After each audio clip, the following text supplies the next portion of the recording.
Transformers 2007 was a period piece of nostalgia filled with everything of that time: promotional drinks, tie-in comic books, and the old part of the marketing, the classic movie tie-in video game. Well, that's just prime. And as big as Transformers actually was, each one of the mainline movies, at least up to the last night, actually had their own movie tie-in video game. And I want to revisit these games to see if they actually added anything to the Transformers films and continuity, or they were just tie-in game trash. So regardless, we're going to start out with the first one. 2007's Transformers the game. Yeah, you couldn't get even more movie tie-in than that, I swear.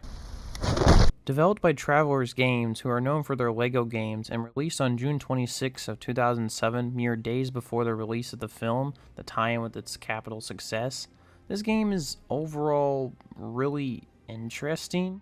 It has all the bad things that a movie tie-in game usually has, but it also has a lot of surprisingly good things it does as well.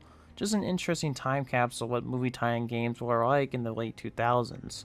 Regardless though, let's get into the game itself and see how well it does. The story and the campaign itself is a pretty interesting one to say the least. One of the big things that was marketed about this game was the fact that they decided to split the campaign into Autobot and Decepticon modes, each with different endings, and both being pretty interesting on their own. Let's start out with the Autobot campaign, which is more closely resembling the movie itself.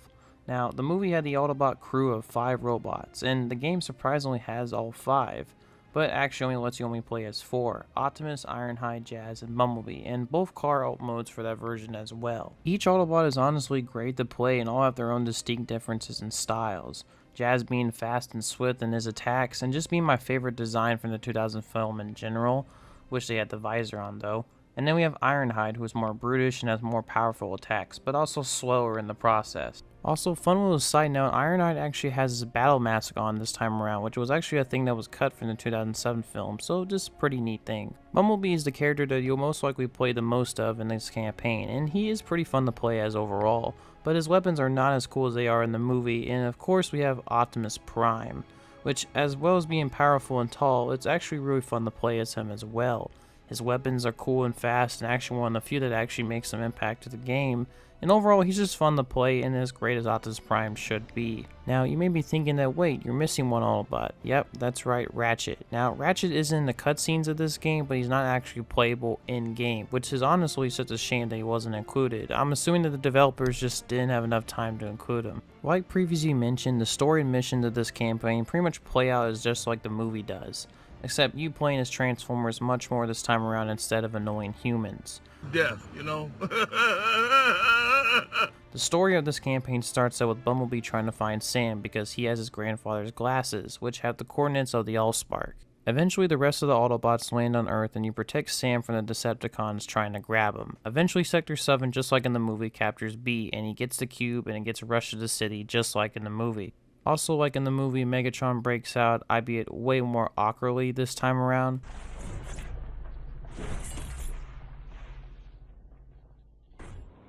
Lord Megatron. Lord Megatron. I am Megatron. Also similar to the movie, you fight off the Decepticons, and this time around though, in a little bit of a different twist, Jazz is actually killed by Brawl, weirdly instead of Megatron. Also in this final battle, you also get to kill off Barricade, which in the final film sort of just disappears from the final battle, and actually this was a mistake made by the filmmakers. In the movie tie-in comic book, which presented an original draft of the script, Prime would have killed Barricade right after he kills Bone Crusher, which was supposed to be in the film, but once again, like I said, weirdly cut. Eventually, Prime kills Megatron, and the Allspark blows up like in the ending that we got. Yay, happy ending. Now, overall, how is the Autobot campaign? It's fine. I would say it's a very stitched together version of the 2007 film. It tells the story of that film okay, but it just all kind of feels weird. The campaign does have some really good and solid missions, like the Jazz missions in the city, really giving Jazz his shine before he dies, which was frankly just awesome. The Shockwave fight, which actually wasn't even in the film itself, was pretty great, and his design is also much more faithful to the G1 design that we obviously get, but obviously not canon, as he would appear way differently in Dark of the Moon. But man, I gotta really say something about these cutscenes. The cutscenes of this game have some of the worst and awkward moments I've ever honestly seen in a video game. They feature the robots in awkward poses, weird robot animations, and just some really overall weird-ass voice acting. I can see that the developers took a lot of inspiration from LEGO games, and in moments they really feel like LEGO cutscenes, and honestly can be funny. But at the same time, they also feature too many weird things, and it just makes it overall kinda just strange. Lord Megatron. Lord Megatron. Rise, Decepticons!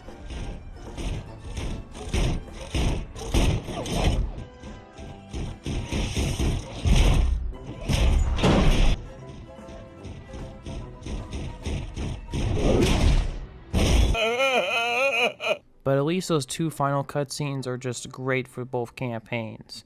Now, for the voice acting overall for both campaigns is also kinda choppy. It was great seeing Peter Cullen as Prime again, and even Jazz's voice actor in this game was honestly even better than the one that we actually got in the film. And even Frank Wilbur comes back in this place as Hugo Weaving to voice Megatron. And Megatron was just kinda...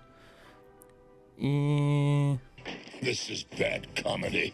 Other voice actors like the ones for Ironhide weren't bad, but man, Starscream just... I don't know what it is, but you're going to notice this with most of these games. They just did not get Starscream's voice right. In this game, he sounds like an old British man. Overall, though, the Autobot campaign is decent, albeit a little bit just similar to the movie, but it's fine. Now for the other campaign, which is the Decepticon campaign. The story being told from the Decepticon point of view, and where they actually win this time around. Weirdery Brawl and Bone Crusher's models are actually in the game, but you can't play as them, strangely. The story of this game basically starts out just like the film does, with Blackout searching for Data in the desert, and then we switch to Barricade as well as he searches for Sam. He eventually kills Bumblebee, which is where the story and campaign diverts differently from the movie. He gets the glasses, and then Starscream rallies the rest of the Decepticons and reach the Hoover Dam. They do this to reunite with Megatron. Just like in the movie and the Autobot campaign, Sam and the Autobots still rush to the city with the Allspark, and the Decepticons chase them. He then killed Jazz, Ironhide, and eventually as Megatron defeat Optimus Prime himself and consumed the Allspark, with the game ending with a sick-ass cutscene where basically Earth is conquered and the Decepticons win. Even Megatron sits on the Lincoln Memorial like in Dark of the Moon, which I can see where Dark of the Moon definitely got its inspiration for that scene now. Coincidence? I think not! Overall, I thought that the story of this campaign was more interesting than the one in the Autobot campaign, as well just seeing the scenario where the bad guys win was just more interesting and fascinating to watch. It makes this movie tie-in game a little bit more than just a movie tie-in game, I guess you can say. The cutscenes still feel awkward as hell though, and even though they're not exactly horrible and funny in parts, some of them are still just kinda bad. For both campaigns, the characters once again have great character models that are pretty faithful to the movie counterparts, with even small little details that were cut from the movies like the previous mentioned Ironhide's battle mask, and also that Barricade's missile launcher was also included in this game. Overall, I thought that the character models and the designs were pretty faithful to the movie and all looked pretty great in the game. Though it is a shame that you can't play as all the characters from the 2007 movie like Bone Crusher and Brawl and Ratchet, even though some of their models are actually in the game. Overall though, the experience of the two campaigns was pretty decent. Not horrible or anything, but also not really great either. Each campaign has their moments and bad parts as well, but overall they are decent experiences. Not exactly groundbreaking, but also not exactly horrible as well. They're okay experiences. There's even a little sweet addition to each campaign where basically after you complete the campaign for each faction, you get a Cybertron mission. And this basically allows you to see the 2007 Bayverse Cybertron in its original form, with its spiky towers and its really bland, really crazy looking desert. It overall was just super cool to see this part of the world, and even though it was short-lived and the design of Cybertron would just constantly change as inconsistent as the Bay films actually were, it was still really cool just to see this early glimpse of Cybertron. Now, basically all you would do in these missions is just survive a wave of enemies, kind of like Call of Duty Zombies. You would play either as Prime or Megatron in these levels and wouldn't be able to transform. But overall, it was just still a nice cherry on the top. Also, they have like LED TVs on Cybertron. What? Now for the gameplay of Transformers. It's overall pretty decent and actually pretty groundbreaking in aspects. Playing as a Transformer in this game feels good, with you having attack combos, primary and secondary weapons, and converting into your alt mode is also pretty smooth as well. I think that the issue with the gameplay in this game kind of relies on how repetitive all the gameplay sometimes can be at times, and also just the type of mission and enemy design also. For one, weapons have very small impact to the enemies you're fighting. Mostly you're going to be usually throwing objects at enemies, which is usually the best form of attack, and also meleeing them as well. Even some enemies just requiring you to throw objects at them just to attack them. If you hit them normally, you'll be flown back. This concept of gameplay is cool at first, but can get repetitive. Even with picking up objects can be a pain, as sometimes the detection can be a pain in the butt sometimes. All the combat and melee is still pretty solid, and all the enemy types are all pretty decent, even with some getting their own toys and names of their actual characters like the drones. But man, some of the enemy types are still just a pain, like that guy who just charges you constantly. Also, some of the boss fights are also pretty bad as well. They're not really just like traditional boss fights. And of course you have that infamous fight with the Allspark drones, which is just miserable. But basically in this mission, you as Bumblebee have to fight off all these drones that the Allspark is creating to attack. And then you have Sector 7 also attacking you, and then Megatron who's also shooting you with an insane accuracy. Overall, just an awful part of the campaign. Driving can feel kind of sluggish at times as well. But I have to give it to the game for establishing good features for later Transformer games, like the melee system was pretty solid, and the ease of transforming was also really well established in this game as well. The open world aspect of this game was also pretty good. I love blowing up buildings and just seeing all the destruction physics, which is surprisingly all really good for a movie tie-in video game. Also exploring areas, climbing on buildings, and just the overall exploration was pretty good. Albeit some of the fly zone limitations and flying around with the flying characters are also still annoying. Overall, the gameplay for this game is still pretty solid, but needs major improvement. Less formulaic enemies and boss battles, and overall a better improvement and better use of weapons. But still, the gameplay was still pretty solid. For extra content, this game actually had a pretty cool variety of cheats. For example, some gave you G1 Optimus, Starscream, Jazz, and Megatron skins. Also, weirdly, a naked Prime skin, which is named RoboVision. Regardless though, this game actually had a lot of really cool movie and tie-in stuff as well, like behind the scenes videos, trailers, and some pictures of the toys and concept art. And I know you're all going to say, yes, it's a movie tie-in game, so obviously it's going to have all this stuff so that I can market more of the products to the consumer. But still, it's pretty cool that they added all these features nonetheless.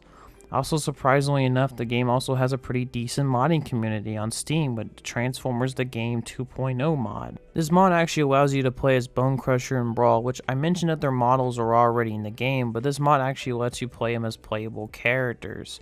Also, Shockwave is also playable, and you also have Ratchet, which is sadly just a side character, but he comes in if your health is low, and it's still pretty cool that they included him in the game nonetheless. It's just great to see a game this old still receiving love and care by its fans to this day. Overall, Transformers the Game is not an awful experience. It has the dilemma of rushing to meet a movie's deadline and making a good experience out of it. But regardless, I still think the game is a solid experience. But like the film, it has many issues.